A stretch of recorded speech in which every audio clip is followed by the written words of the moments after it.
ତମର ଭାଇ ଶ୍ରୀକୃଷ୍ଣ ଆଉ କଣ କରିଛନ୍ତି? ଦେଖ ଶେଷରେ ଯଦି ହୋଇଲେ ରାଧା ମାସେ ଚଳିଗଲେ ଆରେ ଶେଷରେ ଯଦି ହୋଇଲେ ରାଧା ମାସେ ଚଳିଗଲେ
से कहला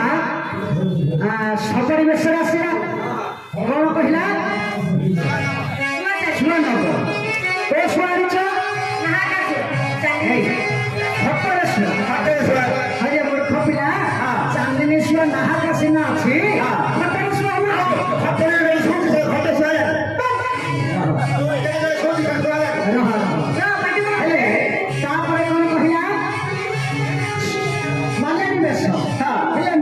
श्रीकृष्ण चंद्र कौन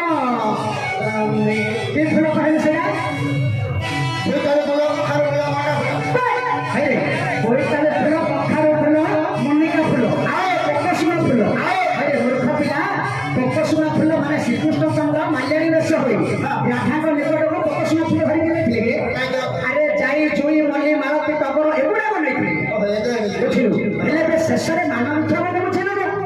अरे मानव इच्छा हुए राधा देवी जो गुमान अवस्था बसी अभिमान कर बसी से अभिमान टाक श्रीकृष्ण चंद्र मागी बुझिलु